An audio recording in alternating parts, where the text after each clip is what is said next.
Joining us now is author JD Slajchert. Hello, and how are you, JD?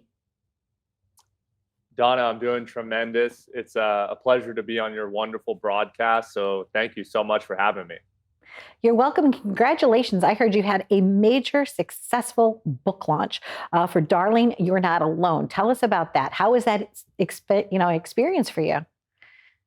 Yeah. I mean, it's been an incredible experience, Donna. Releasing a novel is, there's so many people that are involved, from my editors and proofreaders to even the publicists and managers that I work with, and it's something that it takes a village, and I've been so honored with the opportunity to share this success with all of these lovely people that I'm working with, and now coming on to your show and talking about it and sharing it with you and your listeners. So it's been a pretty surreal, also exhausting last few weeks. So Well, you were a former, athlete, right? Pro athlete. Does this win feel the same as when you were winning in athletics?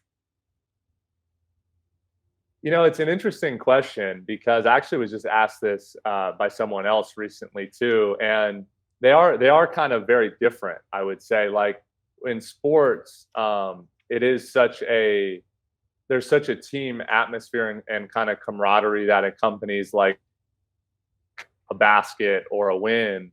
But with books, I think like the idea is people are going to like rediscover and read and come into contact with this material for years and years to come for the first time. And I sort of learned that through my first novel, Moonflower, which was published in 2018, where I have people who are reading that for the first time just as recently as a week ago, and I wrote that book, almost 4 years ago. So it's a I think sports and my basketball career are a little bit different than writing because yeah, for that reason that the writing ends up living long beyond any games do. Now, this hits a little closer to home, your writing, right? Can you share with our audience about the book and how it kind of personally connects to you? Yeah, absolutely, Donna. I mean, I write because I feel like it's an important part of my journey and part of my story to share with anybody out there who may be going through a tough time. So, Darling, You're Not Alone is a story about a 15-year-old boy named Phoenix Ivor who is suffering from social anxiety and depression, and he has this sort of feeling that the world is just not a warm place and not a happy place to be. And it's the book is sort of takes place through this discovery where Phoenix goes on this journey of trying to discover the origins of his father's past. And, he's also starting his freshman year at Darling High School when he ends up encountering just this tragic event. And the book really kind of starts, and that's sort of the catalyst for the main story, where Phoenix then has to almost find a way to live on beyond this tragedy he encounters. But I really like to believe that that's kind of how I think of the world as a whole is we are, unfortunately having to deal with tragedies, and that's a part of life. But there's also this kind of equal amount of light that I think balances out the bad things that we deal with. And that's ultimately what Phoenix has to discover and learn to cope with on his own. And so, Darling, You're Not Alone is this sort of balance versus dark and light to a kid who really does feel incredibly alone, but has to learn that none of us are. Speaking of not alone, was there something that happened for you, JD, that made you want to start writing? Was it therapeutic for you to just put like that pen to paper, or did you first start just by typing it out? Yeah, writing was something that I found after I actually lost my best friend to sickle cell disease, and he was a little boy named Luke Bodden, and he was my best friend, and he was my biggest fan when I was an athlete, and that's kind of what bridged my athletic career into my writing career today. And he was the person that inspired my first novel, Moonflower. But writing Darling, You're Not Alone was actually something I hand wrote. I hand wrote the entire first draft of that story as a way to sort of get out my thoughts and ideas in a way that made sense to me.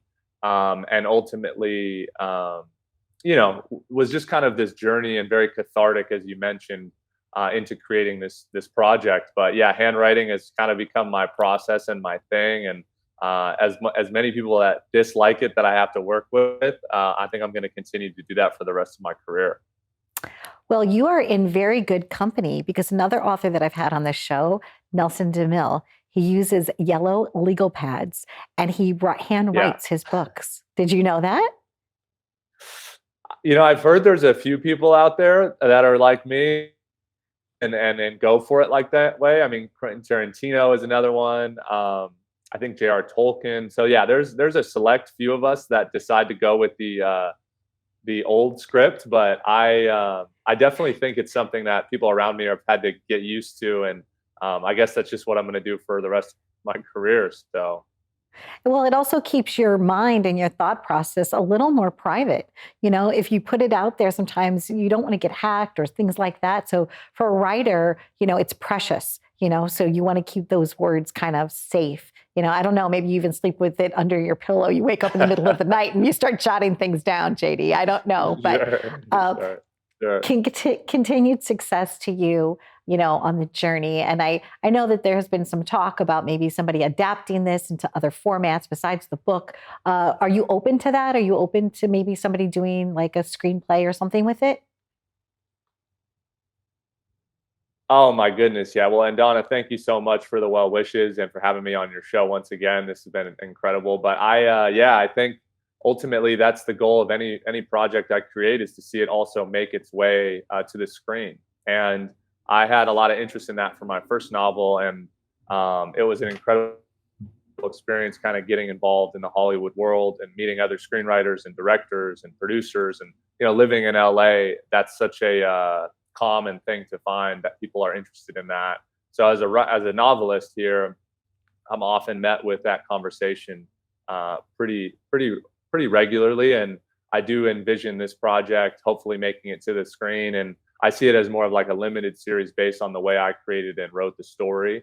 But yeah, I think it's one that ultimately will help a lot of people in terms of the topics it approaches and the way I wrote it. So I think I'm looking forward to seeing Phoenix make it into a screen format.